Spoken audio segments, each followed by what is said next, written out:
Hey guys, welcome to the Wealth Wisdom Financial YouTube channel podcast. I will tell you, we were going to pre-record this, and I felt like I should do it live, mainly because I I felt pushed to do it live, and that you're not going to see any editing here. You're not going to see us like try and say, "Oh, did I say this wrong or that wrong?" or any of that. There's none of that there. We are going to be speaking from the heart, and really speaking from my faith background. I am part of a church called Crossroads, and one of the pastors has this podcast called Aggressive Life. And if you haven't noticed, we have not really had a pastor on here. I am a person of faith. However, I have not really, I don't use Bible verses or any of that stuff as far as on here. But today is more aggressive in saying, I'm gonna kind of like wave our flag a little bit here in this regard, and bring on a pastor who is part of our church, who is also an amazing guy doing some amazing stuff in his not just on the church world, but behind the scenes. So, and I will tell you, the only reason, and if you guys have followed us for any amount of time, you know that we are huge proponents of ethical coffee, ethical economics, and so the church had really good coffee, meaning ethical coffee, not crappy good coffee, but ethically sourced coffee, and that would have been a game changer. And the diversity of the leadership team was really important to us because I was in the minority in Chicago, and I loved that. And to move to Cincinnati was a really hard move for us because we were going to be uh, the white people with all the other white people, and I was like, all right, this is not what I want to do.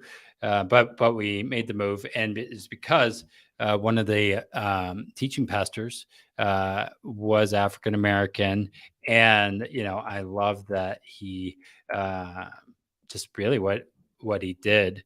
So anyway, he does a thing called Living Undivided. I had his bio up a second ago, and then I removed it. So I'm going to read a little bit of his bio first, and then we're going to bring him in, and we're going to talk shop. I'm going to show you an image that we had. He has not seen it too much, so we're going to be free flowing. So he's the founder and CEO of Living Undivided and Working Undivided, a program that takes participants through life-changing moments of racial healing. His desire is to activate people to not only participate in acts of mercy and reconciliation, but to challenge systems of oppression and injustice as well. And as you guys know, I'm in the financial services world. I think there's a lot of oppression and injustice there, and that's what we're going to talk about. Launched in 2015 as a ministry at Crossroads Church. That's the church we go to. They just had band camp, which was amazing, and we're going to talk about some fighting words that we learned there. And has grown from a congregational training tool into a national movement with the Living Undivided. I'm not going to keep going. You can go to his chuckmingo.com website to learn more. But let's just bring Chuck in. And if you guys have questions, put them in the chat. I want to hear from you guys. Awesome, Chuck. Hey, how are you? Brandon, I'm doing well. How are you? Good. You are a little delayed in seeing, so they Okay. might see us talking, and then it's kind of like a Japanese movie or something It's where like we're like stop seeing it motion. different. Yeah. So I'm anyway, so guys, sorry. as you hear this, that's all right. We got the voice and the face of Chuck Mingo, just not at the same time. So uh, anyway, uh, So, yeah, tell us a little bit about how you got into this and and your experience in Crossroads. I gotta love to hear more. Yeah, so I am originally from Philadelphia. So since it's live, I have to say, go Phillies! The Phillies are in the World Series. Oh my goodness, I am really excited Oh, about that. As is the city of Philadelphia. nice. All For right. is that am I still delayed or is it okay? It's all right. It's good enough. All right, It's good enough. all Don't right. worry about it. You Yeah. just said it's not that bad, so thank you so much. Yeah. So yeah, so moved to Cincinnati because I got a job at Procter and Gamble coming out of college, and really thought it was a promotion at P&G, and really thought I'd be here for 2 3 years, and then I'd move back to the East Coast, which is where I'm from. My wife is also from the East Coast, Maria, and so um, but found this church in Cincinnati called Crossroads and began to attend. And pretty soon, my wife and I found ourselves saying no to opportunities at P&G to go back to where we were from because we just felt like something special was happening in this community. Mm, And so, probably 5 or so years after kind of that experience, 7 years after that, I wound up leaving a great career at Procter and Gamble. A career that I didn't think I would leave, a career that was very financially lucrative in terms of someone who was kind of first generation college, all of those things. But I left it to become a pastor at Crossroads Church, and I look back on that decision, and we'll talk about that probably a little bit today in terms of wealth, the spiritual wealth, the relational wealth, just the ways that my life has been transformed, and quite frankly, so much. I find so much meaning from having made that decision that I'm really grateful for it. And so, having been a pastor at Crossroads for several years, in 2015, I felt another prompting to step out and be a voice for racial healing, solidarity, and justice in a season nice. where, I don't need to tell your listeners, it's really tricky and difficult to talk about race in our country today. There's a lot of historical pain.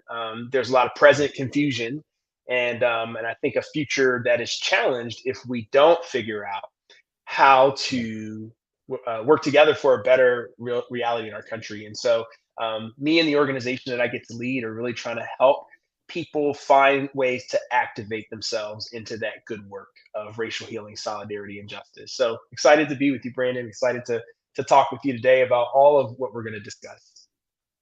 Yeah, and I was really thinking about this a lot in our conversation. Is in the words of Bob Marley, which I figured I got to use some Bob Marley. Is you know sometimes some people are so poor that all they have is money, right? Um, and I think that that's where I want to go with this. And this is somebody who runs Wealth. Wait, where's that? Wealth Wisdom Financial. I run a Mhm. financial firm. I am not opposed to money. I'm not opposed to making money either. But sometimes in this definition of wealth, we are like hurting people in the process, right? And I've Mhm. just been thinking about like the Bob Marley quote of saying, okay, the market is at an all time high. The But yet all the stats are negative otherwise in other places everywhere. Could you like elaborate if you're thinking about this and seeing our wealth is up, right? Financially, but our health is down. Do you see that Mhm. anywhere? Are you seeing that on the front lines of pastoring? Yeah, it's a good question. I mean, and I think the answer is absolutely. You think about the statistics. I mean, some of you talked about man camp, right? We talked about some of the Yep. statistics around men. 4 times more likely to be suicidal than women. 3 times the challenge of mental health. I mean, just some of these realities are that clearly material wealth alone doesn't Mhm. equate to holistic thriving in life. Yeah. And I think so. I do think I see that contradiction all over the place. One of the things that a mentor of mine said is like, it's easy sometimes in our culture to be looking really good, but hurting really bad. Mhm. And Yeah. money is not a Money doesn't inoculate you from that. Money doesn't inoculate you from grief or loss or addiction or the impact of addiction. Money doesn't Yeah. inoculate you from the things that really do impact, human flourishing and thriving. And so I do see that contradiction. And I also see that, it seems like in our economic system right now, there's a challenge in ensuring that everyone has maybe access to the Yeah. opportunities to build and create. And again, I think America is probably a leading country in terms of that access, and yet we have our challenges. And so I think that's what I see is I do see that contradiction. Yeah, that was something, and I was literally talking to my wife about this, because the pastor had talked about like the the lead pastor with Brian talking about getting more, going for more, and I want all, and literally I was thinking about this is like what some people are starting on a negative, right? Like some, you have your rich relative that built it up for you, but I lived in the South Side of Chicago. There is literally a dividing line between the poor and the rich that was intentionally Mhm. built by design. And as much as we want it and working for it, it's a lot harder for some folks than it is for others. And how do you Yeah. balance this? Oh, well, you're not working enough. Right. If you Right. just work harder, you'll get it. With the dude, I started with the other end and this enough idea because then I think I'm capitalist on one end, I'm a Mhm. socialist on the other. How do Mhm. you balance those things as an African American in today's world? Yeah, it's Told a you we're rich going to go question. there. I'm, We're I'm going to going there, go man. We're there. going there. Yeah. Yeah, I mean, it's an honest and real question. For me, I think it's really important that we are honest about the history of our country, and we do Hmm. this in our work. It's really important that we're honest about it. So you talked about the structural divide between rich and poor in the South Side of Chicago. In many cities across the country, that divide is literally the freeway system. So when Hmm. urban renewal took over in the United States, and this is in the 60s, so this isn't even, I'm not even talking about like 400 years ago history. I'm talking about Yeah. more recent history than that, right? Yeah. In so many places like Chicago, like Tulsa, like Cincinnati, the design of the freeways ripped, in most cases, African American communities that were intact Yeah. communities that had self supporting economic systems where the dollars were circulating through those businesses and homes Yeah. multiple times, all the things that we would say are true for a thriving economy. And yet there was a clear decision not to take freeways through some neighborhoods and a Right. decision to take it through other neighborhoods that has implications. And so I think when we talk about, you know, we work harder and you can get it. I mean, look, I've got 3 kids and I want my kids to have an incredible work ethic. My dad had a work ethic. I have a work ethic. Absolutely. But you have to take into context the starting point. And I Yeah. think that unfortunately, we struggle to have honest discussion about history and its impact. And I think because of that, we have a hard time coming to agreement around, well, what would be an equitable way forward? And you Yeah. get into that, and I just think it's worth having the conversation, but it's not easy. I mean, these are the conversations that are getting people canceled, and I mean, you brought me on to have this conversation. I hope you might lose some listeners based on this. There might be some people who were like, "I was Well, with you, Brandon," so you brought that pastor on to start talking about this stuff. So that's just well, and really where we are. that was literally I was like, I'm going to bring a pastor on, and I was a little, I will tell you, I'm still a bit worried, right? I'm like, Hmm. oh Hmm. yeah, here's where I'm going to go. I do wealth stuff. I mean, I'm already used to 100%. Like I do life insurance. Dave Ramsey already hates what the heck I do already. Um, and there's a lot of like misconceptions and even like, again, I was at man camp, which highly recommend going to it. But I Hmm. was walking away from Brian's talk the other day and I was like, wait, can I go for more? And was that really a good system? And is that a good system? Because those people who are rich just keep getting richer because they want more. Yeah. And the other guys are not. And I'm like, I don't know where I stand on this, and is that good in some areas? And so that's where I want to ask, how do you define wealth? Because I think, and if you guys know this, listen to our last episodes. I believe that as Brian was talking, he was redefining wealth, and it wasn't about money. There was a different form of wealth. Some people might say, well, it's a prosperity thing and you just want money. I'm like, well, I think there's another thing going. So how do you think about that from, I don't know, having enough, not being considered a socialist, to hey, let's all build wealth, right? What does wealth look like to you? Yeah. Gosh, there's so many layers to that. So first, let's just talk about this. Let's just talk about the fact that there are two schools of thought on wealth, right? We live in a culture, and I would say most of Western culture is this way, where we define wealth at the individual level, right? Mm-hmm. It's my wealth, your wealth, or your family's wealth, or your firm's wealth. So I think we just need to make space that there are cultures around the world, and have been throughout history, where wealth is not even thought of as an individual reality. It's a corporate reality, right? It's the wealth of the people. I think about even the indigenous people in the United States and how they thought about land is very different in many indigenous cultures than how we think about land in our country today, right? Where land wasn't something that you possessed; it was something that you stewarded, and it kind of belonged to all. And so, so there's that level. But then when I think about wealth, I think about this. I mean, wealth is an abundance of something that matters, of something valuable. I mean, that would be my most generic form of wealth. And I'm indebted to others for this teaching, but Brandon, you're probably familiar with the 5 capitals teaching. Yeah. Which is, and I think it's just a really interesting example. So if you think about it, in some ways, money is the lowest value capital that we have. We talk a lot about it, and we need it to survive because we live in a monetary society. But then above money, you've got, intellectual capital, you've got relational capital, you've got emotional capital, you've got spiritual capital.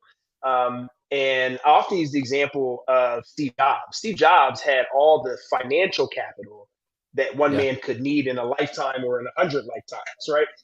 His family, his lineage would be taken care of for generations and generations. And when Steve Jobs got sick, his financial capital could do nothing for his physical capital, And my guess is, if there was a price that he could have paid to preserve his physical capital, he would have easily given up financial capital for it. Maybe not, but my guess is he would have. And, in the Bible, since you did bring a pastor on, Jesus has these famous words that even if you're not in alignment with Jesus or a Bible person, you probably heard, where he says, "What profits a man to gain the whole world and yet lose his soul?" And if I think about that in our modern terms, what he may be saying is, you can have all of the trappings of external wealth, material wealth, but if that is to the detriment or the loss of your of who makes you truly you, of what makes you truly you, you will not be satisfied.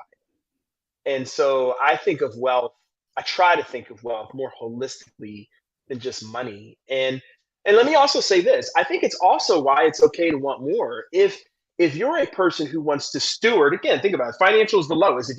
If you're a person who has financial means, and you're willing to spend those financial means for the well-being of others, I want you to have more, because you're being a good steward of those resources. So like, if you're a person out there who's not just hoarding and not just thinking about you and yours, but are really using your power, your influence, your financial resources to make a positive difference in the lives of other people, growing a business, starting a business, man, I want you to have more. Go get more, because I think in that way, more people get to benefit from your wealth. And so that's how I try to think about it. Yeah. Well, and I was thinking about what is the richest, one of the richest guys? He's really old. Why am I going blank on his name? But Warren Buffett? Warren Buffett. Yeah, Yep. Warren Buffett, one of the richest guys there, and one of my friends who has a video that we just did a video with him.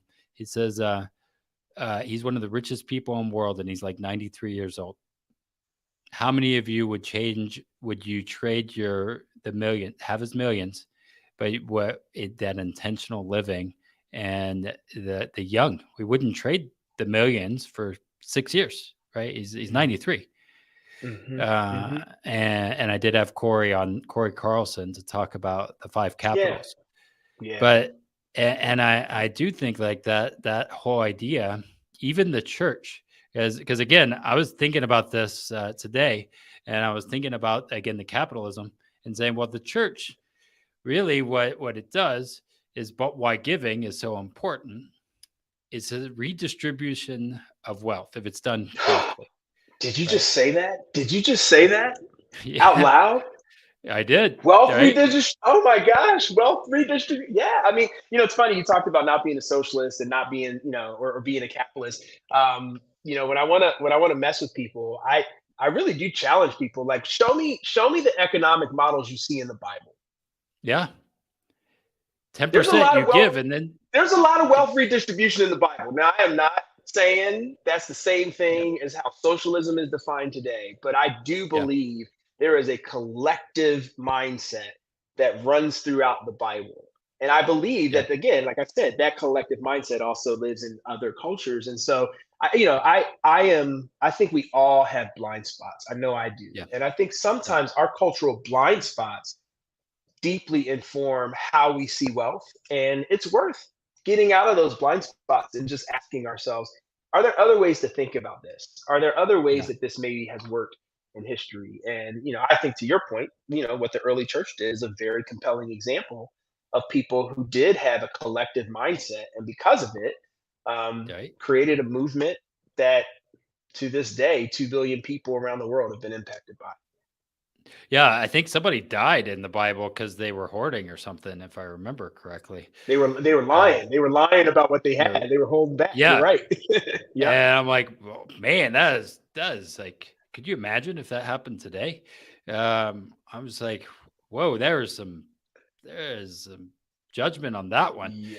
Uh, Yeah. You know, and anyway, I just like we forget about those things, and I'm That's right. just as I'm in the financial services world again, saying, okay, how did I end up in this industry of all things? I went from Mhm. I'm a person of justice, Mhm. and the Mhm. financial services system, financial world is a very unjust world. There's the haves and the Mhm. have-nots. People go into money to make more money, and then we're Mhm. we're we're we're scared. Even Mhm. on CNN Market Watch or something, there's the free fear and greed index that I'm just Mm. like, oh, Wow. right. So we're Really? more, That's a thing? yeah, it's totally a thing. If you go on there Wow. and you can see where are we at? Oh, people are more fearful right now, and that's what happens. Oh, they're more greedy right now, and this is where it's at. And then it's the Wow. other way, greedy versus fear. And right now we're in a fear place. I'm like, that's our whole financial system is built Mm. on that, fear Mhm. and greed. Mhm. And it is just crazy. It sickens me. And Mm. again, the model, and you can push back on me if you think I'm crazy on some of this, but I'm like, all right, the Wall Street world is saying, it'll come back, it'll bounce back. Don't worry about it. Put your head down. And I'm like, that's an abusive relationship that you're in. Mm. If Mm. you were in a marriage like that, they would say, get out of the relationship. You need to move, right? It's not healthy. And yet our whole system is built on this abusive Mm. thing where we're getting punched in the face and saying it'll come back. And I'm like, no wonder we're not healthy. Mm. Do you have any thoughts on that? Have you ever heard of that? I mean, I've been thinking about it from, Have having not. relationships. Have you seen it? Do you see that at all? Do you think That's about it? interesting, man. I have not. I have not. I'm just not familiar with that. I haven't heard that uh, analogy drawn of it being like an abusive relationship. That's man, I'm taking that in real time and saying like, man, that's a really, again, I think it's just another lens to consider Yeah. our relationship. And then, that's a lot of what you do is like, you know, there are so many things in life that we can Yeah. have a healthy relationship with or an unhealthy relationship with. Yeah. And what I find is the more power a thing has or is perceived to have, the more likely I am. I'm just talking about Chuck. The more Yeah. likely Yeah. I am to have that kind of relationship with it. I'm looking at some of the chat, like, yeah, that active addiction. Like, the more power there is in a thing, the more likely I am to become addicted to it. Yeah. And I just realized, like, yeah, I mean, that's certainly true with financial money and Yeah. wealth and resources. And it's one of the reasons why generosity is in some ways such a healthy practice, regardless of what you give to, Yeah. Right. because it's a way to keep that relationship with this thing of power in check and say, I'm going to intentionally give this away. I'm going to intentionally give some power away because I Yeah. don't want it to possess me. So it's good. You got me thinking. That That's one of the things I've thought about, and I do a lot of budgeting and helping with that. And one of the cool things I think about with the uh, model that Jesus put forth, 10% of, or the old school before Jesus, right? Well, I guess you could call it old school. I think it's old Mm-hmm, school. mm-hmm. But Man, that's Old Testament. yeah, uh, is like 10% goes to God. Right, and he used percentages, not numbers. He used a percentage. And Mhm. there's another book I recommend, the Richest Man in Babylon, and he Oh says, yeah, that's a good one. Mhm. 10% of all you earn is for you to keep. I was like, oh man, that's the savings thing. I'm like, all right, so we've thought about this a lot. Of 10% of all you earn is for you to keep. 10% Mhm. goes to God, and Mhm. as I budget, 10% medium term and short term, and you live off the rest. You don't need Mhm. to keep buying things because the Mhm. everything's marketed and you need this and you need that, and we get this cars and this house and we feel void. Mhm. um and that's where I'm like, well, a percentage, why are we not in a place of health? Well, we didn't work the percentages out ahead of time. We didn't reverse architect, and we didn't start Hmm. with 10% goes to God first. It's all of it's his anyway. 10% isn't that Hmm. bad.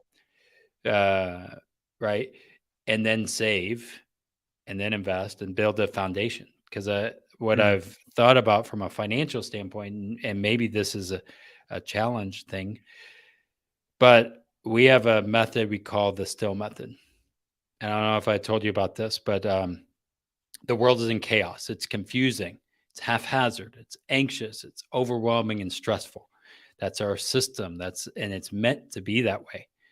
The Mhm. still method is is came from the Bible. I told you we're going to go religious here, spiritual, um, and you guys now see us waving the flag. Um, it came literally. Our overflow came from the Bible. Name still method came from the Bible. Jesus would go back and retreat. He would have some time with God and ask questions, right? And what he did was he was setting his sights, set your sights. He would track his in and out. He would go and say, all right, let's go do this. Inspect the progress, look for 1% adjustments, and live deliberately. Hmm. A lot of people, the reason we haven't even um, set our sights. What kind of father do I want to be? I was at man camp, Hmm. and I was asking some of those questions of, okay, reverse architect. What kind of husband do you want to be in 20 years? What are the Mhm. little things you need to do to get there? Date Hmm. night every night, and it's Mhm. money, it's relationship, it's your walk with God, or whatever that is. um, and how do you um, do that? And it's setting back, having the Mhm. Mhm. getting away from hurry and moving into that still. So Yeah. Hmm. how do you, and I want to go into this diagram here in a second. um, Oh, he asked, do you think there's something unique about the number 10? And then I'll ask you a Yeah. question. Is there Yeah. something I unique mean, about the number 10? I don't know. you know what? Yeah, I'm trying to recall. In the Bible, there's certain meanings attached to certain numbers. I can't remember if there is for 10 or not. other than 10%. I mean, obviously that's what comes to mind. Yeah. I'd have to review that to know for sure. So, can I just say one thing before you get to your Oh, visual go ahead. analogy? Yeah. Yeah. Which is, what you're talking about with that still method. I think what I hear in that is it's about reflection, right? It's Hmm. about not just living, but it's about retreating, to your point, for reflection. And I just think that's such an important life skill, and one that really does get everything's competing for our attention all the time, right? So it's hard sometimes to carve out that space and time for reflection. I would hope that as your listeners or viewers are watching this, that there are things that maybe they're taking a moment to pause and reflect on. I'm getting better about hitting pause while I'm listening Yeah. to a podcast and realizing, like, oh, I shouldn't. When I come across an insight, I shouldn't say, "Man, I need to think about that." Like, no. If I had 20 more minutes to listen to this podcast, maybe I hit pause and take those 20 minutes to reflect Yeah. on that one idea and really let that take some root. And so I think you're right around that as a practice. And it might be interesting even just to ask people who are watching right now, like, hey, is there something you've already heard in this conversation where Yeah. you'll hit pause and reflect on? And that might be the reason you listened. That might be what it was about, was for you to get that one insight and really reflect on it and work it into your life. And I like your 1% adjustments. It's not about changing Yeah. everything overnight. It's about 1% adjustments over time that get you course corrected toward a vision. So it's good work. Yeah. Yeah. Well, and I love, like, it's about asking questions. And the funny thing with as again having a relationship to Jesus and doing all of that, my questions may be the same, but the answers may change, actually, Mm-hmm. Mm-hmm. which is Mm-hmm. interesting, and that's why I don't like the Dave Ramsey's of everything. And it's about asking good questions. As I Mm-hmm. work with people on a financial level, I will tell you, we used to be pastors of a church. I get to learn a lot more whenever I'm asking financial things, because I get to see what they really believe a lot of times. I bet. I bet. Um, Mm-hmm. and That's true. and I'm like, well, here it is, and it's just interesting. But then I most of my answer is it depends. Mm-hmm. I don't know, Mm-hmm. Mm-hmm. and a lot of people don't like that, but I don't know. It's the way it works. So, um, yeah. So I wanted to bring into this analogy that we had, and I don't know if you guys can see it very well, but Amanda and I, we've lived in this river analogy. It's what led us to start our business. We are, again, people of looking at justice and inequality. I actually personally believe, I'm a reader of MLK, and I think that he was going to go into economics. And I Mm-hmm. think Mm-hmm. sometimes I think that's why he got shot more than some of the other stuff. I'm like, yeah, he was about to go there, Mm-hmm. and because of that, it ended some things, and we need to pick that back up, Yeah. um, and say, okay, the whole system is built in a way that I don't know. I don't know. I don't know if you have any thoughts on that, but I kind of think he was going to go there in some deep ways. That's where he was heading. Uh, Yeah, I mean, that was clearly where his writings were heading. That's where his yeah, I think you're right. I mean, he was in Memphis for a sanitation worker strike, right? That's why he was in Memphis, yeah. um, when he got shot and assassinated. So definitely, so yeah, I think you're right. Yep. I don't know if I still got you. I just tried to do play. Let's see here. I have never done this before, so I want to show you guys this analogy has really made us kind of where we're at, and this is what I call the river of poverty. Here, if you look at the black, I'm gonna go here. The black here, that is poverty, right? And on the edges, I would say sometimes, as churches in general, we give them sandwiches, we help them out, and we say, awesome, we did great job, and we give ourselves praises and saying, I gave 100 sandwiches away, and look how awesome I am, and that's good. I'm not saying that. And there's another book that I've read on this, of going upstream. And why I started the shop was saying, okay, somebody needs to go upstream when it comes to coffee, ethical economics. We need to go upstream and say, why is slavery happening? Are we doing this and voting with our dollars, with our actions, or are we just hiding slavery somewhere else? Whether it's with our clothing, right? And we say, well, it's not happening here, so it definitely isn't happening, but it's okay because I don't see it.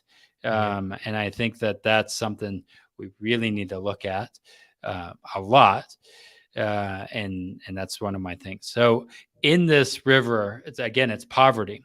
There is 7 tributaries, and I think it's hunger, poor health and disease, human injustice, lack of meaning, educational inequalities, environmental decline, and leadership corruption. And I'm preaching here a little bit because, I got a preacher on,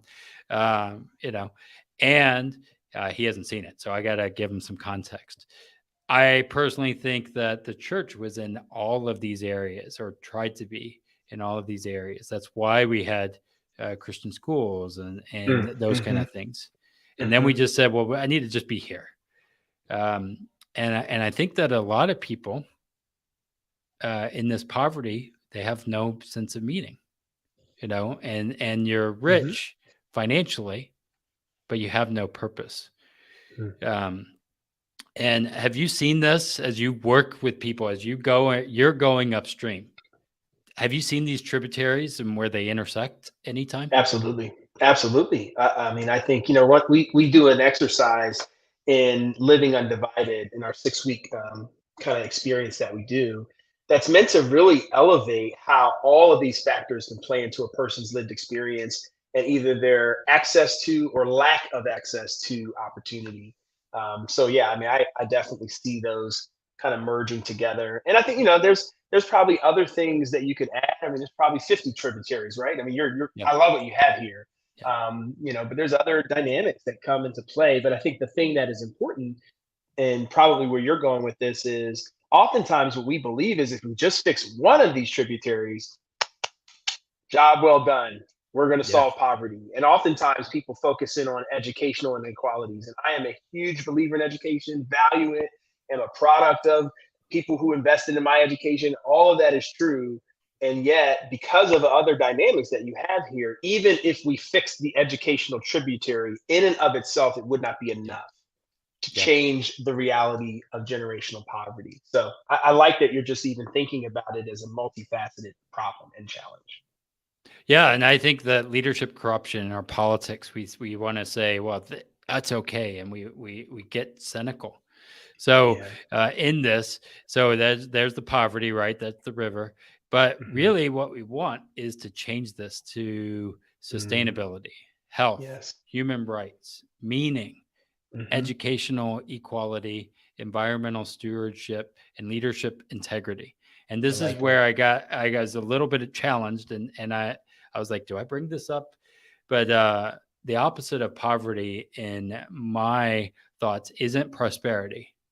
It's enough, right? Living with enough, at least from a financial perspective, right? I think that there's a lot of,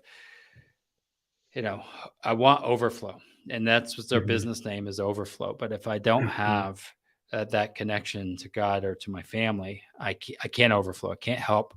But it's that greed that we go for, and we wonder why we're not healthy, is because we don't know what enough is, and we don't figure that out. Have you? What do you think about that? This reverse. I want to change the river. How do we change the river? Amen. Amen. I'm with you. It's funny because our vision, as we talk about in Undivided, our North Star is, we call it a flow of racial healing and justice that repairs wounds and cultivates equitable systems where all people can flourish. And it's exactly this picture of the river that you have here. And so what I think about it is, I think we have to believe that it's possible. I mean, we live in a time, I mean, it's so a couple things strike me around this. The other thing I think is, I see a lot of times doom and gloom victim thinking, not only by those who are in poverty, which, I Yeah. mean, there's a lot of factors that play into that, but also to those who could do something about people being in poverty. It's like, we can't fix it. The problem is too big. And it's like, we live in an environment where rich people flying to space. I mean, Right. you and I could have had this conversation. I could have literally been on the other side of the planet, and we could still say, "Hey, 1:30 Eastern time, we're gonna jump on this thing called the internet. We're gonna have a live conversation with visuals on a screen and people." So I think sometimes because of how entrenched these problems are, we lose the ability to creatively think about possibility. And so I would Right. encourage leaders, and I'm encouraging myself, not listeners, I'm encouraging myself. How do we begin to creatively think about this? I read an article today by Ibu Patel. He's a man who, I think it's Ibu Patel, who runs an organization called, I think it's called Interfaith Core of America. And it's kind of like an Yeah. interfaith thing. And it's interesting. He talked about what does it mean to be an activist, and he said, if all our activism leads to is critique, then we're missing our greatest activism tool, which is to create.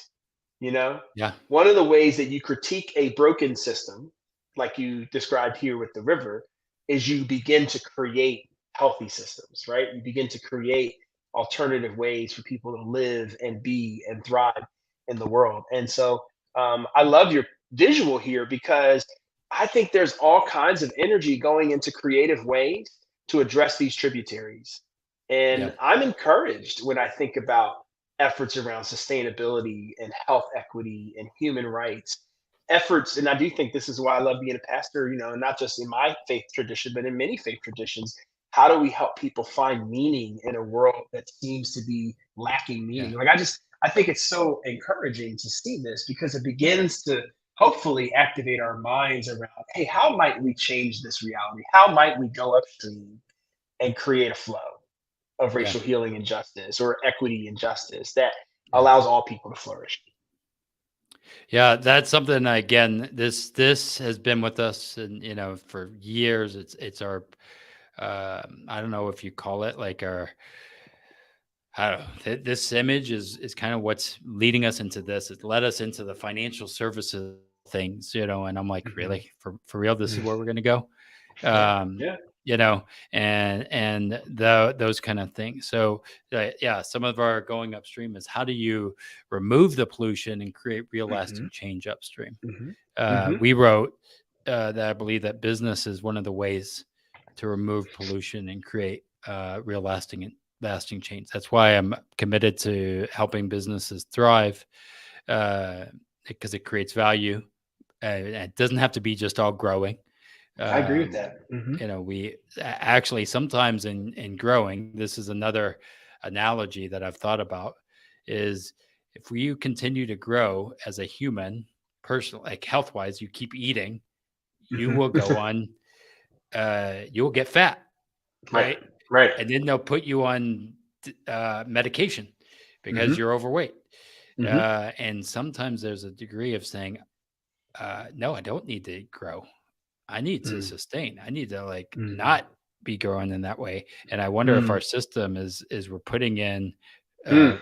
monetary system is we're definitely putting in, stimulus, Oh, medication to absolutely. keep it going. Absolutely. Yep. And we just got to go to the source. And Yeah. really, that's again where I think my faith is a big thing of saying, okay, wait, we took things out. We took things out. Uh, you know, whether Jesus or the church has done a great job, that's to debate over all day long. But really, I ask myself, how am I doing, and how can I Mm-hmm. help others? Um, Mm-hmm. and those are some of the things like and we think about heroes and stuff like that. But Mm-hmm. anyway, this is what we've been in thinking about, and I was thinking about this as well, and I love your thoughts as you're upstream, and the guy was praying the other day, And he was like, we need warriors to go fight and be in there. And I believe that there's a lot of people who are there fighting upstream. And I told you There are. ahead of time, I'm like, sometimes you're upstream, you're fighting it, and you feel like Rocky Balboa. It's the 9th round, and you're like, dude, I don't have anything left. Yeah. I am tired of getting hit. How do you keep a passion for this, right? Because a lot of people are doing this, and what have you done to keep a passion Yeah. while also keeping in the fight and not becoming apathetic or pessimistic or Yeah. name it? Does Yeah. that make sense? It makes total sense. It makes total sense. And again, as a hometown Philadelphian, I love the Rocky analogy. So always good to bring Rocky into it. Here's what I can say. I can tell you what has worked for me and what I am trying to do more of in my life. And really, it starts with I'll go back to what you said before. It goes back to the retreat, that rhythm that Jesus had of work and rest. And Mm-hmm. I just think that is like fundamental to how to sustain a life, regardless of what your mission is and whatever you're building. If you're building a family, if you're raising kids, if you are starting an organization, whatever it is, you're creative and you're writing music, whatever it is, how do you have a rhythm of rest and work? And so for me, that Yeah. looks like just the fundamental blocking and tackling of, taking one day off in 7, and really kind of recalibrating and resetting and getting away from the work. It reminds me that the world goes on without me. Surprisingly, that 7th day Right. when I don't work, stuff still gets done, things still happen. So it's just a healthy reminder of rest and work. I also think then, excuse me, for me, taking that same rhythm and bringing it into your year. So, and everybody has different availability of time, and I mean that's another thing around Mm-hmm. wealth. Like wealth of time is a big deal, and I am really blessed that I have a lot of flexibility over how I spend my time, and so I am in a rhythm of once a quarter taking a day away to just reflect on the quarter that I've had. How's it going personally, physically, relationally, Yeah. financially? And that just is really healthy for me. And then also just leaving space in that day to play, to be outside typically, and just to listen for inspiration from God or from other sources. And so that's a big part of it in terms of sustainability. And then the other thing I would say, because I give a bunch of things, but the third thing I'd say is I know I can't go it alone. If I think about Rocky had Mickey, right? And Right. then like I'm watching the Creed movies with my sons now, and like Creed has Rocky. Like you've got somebody in your corner, you got a cut man, you got somebody you can go to, that's Yep. community for you. And I think that's the other thing that's so important is how do you make sure that you have places and spaces where you are seen, known, loved, that you're not there because of what you do, you're not there because of the value you add, but you just got people who love you. And I'm really Yeah. thankful for my wife and my kids being that for me. I'm thankful for men in my life that are that for me. I'm thankful for places like man camp, right? I mean, that's one of the beauties Right. of going to a place like man camp. We just get to be around people who are genuinely for you and care about you. So I found those to be some of the ways that you don't get jaded or bitter. And it's hard. It's hard. It's hard to make space for these things, and it's hard to overcome what feels like an increasing rate of intense things happening in our culture. But I do believe that rest and community are just core to being able to wake up the next day and say, hey, I want to make a difference today. Yeah. And I'm not going to solve it, but I'm going to take a positive step forward. I think that's a good, like, that's just a mic drop there. I think that in general, I was at main camp with you. We're going around talking, and some of the Mhm. guys, in the group, like this is happening and this is happening and this, and I think about that rock analogy, the jar, Mhm. and if you put Mhm. sand in first and Right. and then try and put in water or any of that, it doesn't fit, right? Mhm. And you have to step back and say, what are those big rocks that I need to put in? So true. And then what's the next thing? And there's some non-negotiables that I do. I Mhm. go to our church every Sunday. right? And it Mm-hmm. was hard in the beginning, trying to get into community, right? Mm-hmm. And building those relationships, that people who love you, building those band of brothers, Yes. of people Yes. that care. And I think, again, when people say, well, my marriage isn't doing so hot, I'm like, well, how often are you doing date night, right? Mm-hmm. Mm-hmm. How often is that happening? Well, you need to put a rhythm in there to do it on a weekly basis, Mm-hmm. and create that with your kids. And that's a great word there that I think Yeah. we need, because, again, I've seen burnout happen. I've Right. seen people who are like probably Mm-hmm. big activists. You've probably seen them who have Oh yeah. just Mm-hmm. spiraled. Mm-hmm. Um, and I like that you just said rhythms, like building that in, um, and I felt like I was they're like, how are you doing this? How did you do this with your business partner, your wife, and Mm-hmm. do all this together? I'm like, Mm-hmm. we just built the Yeah. things around us, reverse architect. So Mm. any last words? Oh, by the way, guys, don't forget, I always forget this, and I need to be more like Brian in this, and be asking for people to like subscribe. Mhm. And I did notice he probably got a lot of subscribers because he did the Man Camp podcast afterwards and said, everybody go there. I'm like, that was a marketing thing. That was genius. Um, We got some uh, questions coming in there. Oh yeah. Oh, this is my brother-in-law. This is my brother-in-law who was at Man Camp. Awesome. Oh, of Michael, course he's going to bring up sports.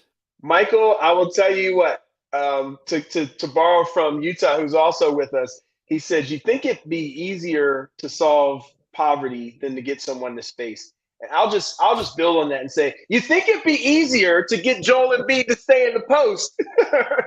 But apparently, he just wants to be a guard in a 7+ foot body. So in the midst of great sports in Philly, I do have Right. great consternation. I have great consternation, I'll say, about my 76ers, but we'll see what they do.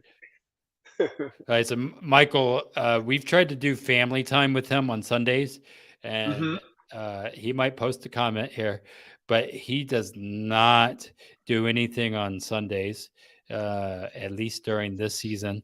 Because there's other things happening. I don't know what they are, That's but I'm right. like, hey, we're going out to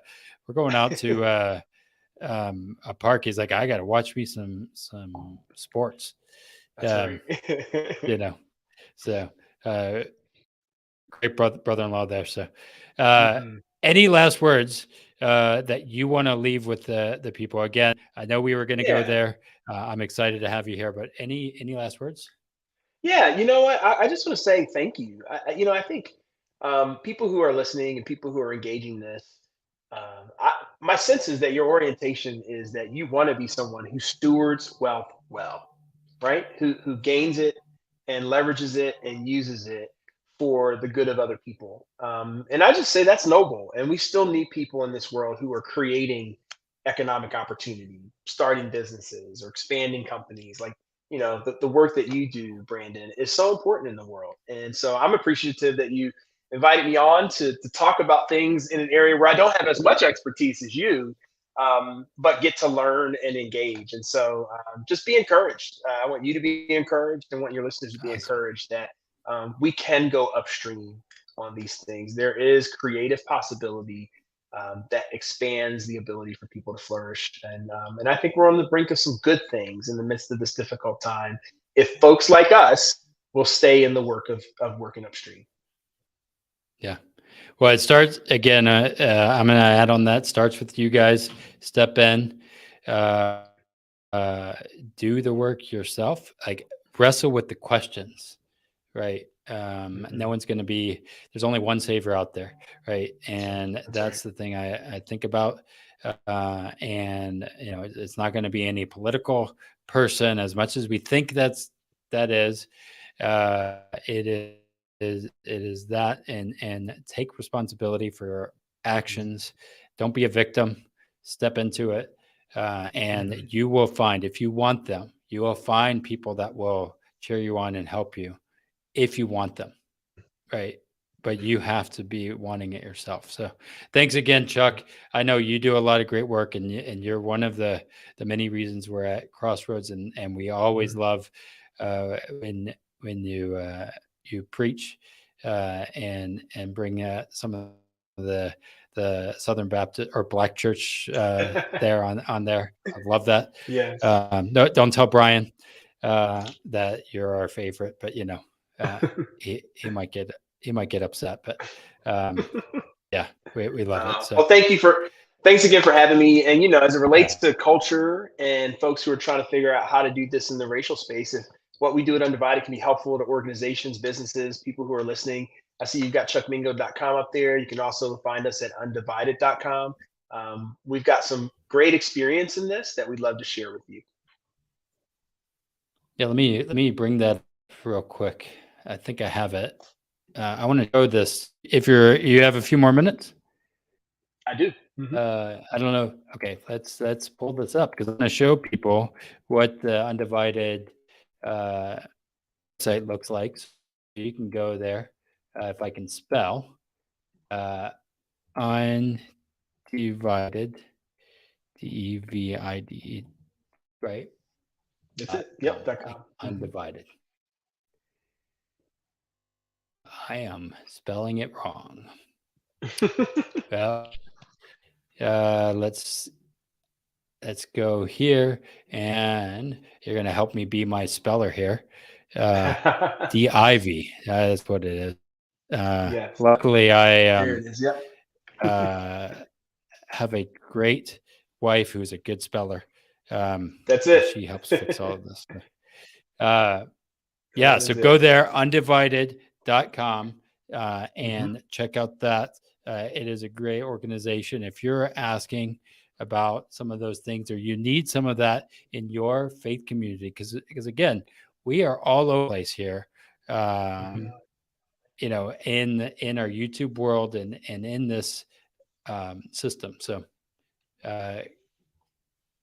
cool. All right. Brandon, thanks for having me. Playing myself. Yeah, thanks for being here. Sorry, I just heard myself live. So cool. Well, thanks for being here, Chuck.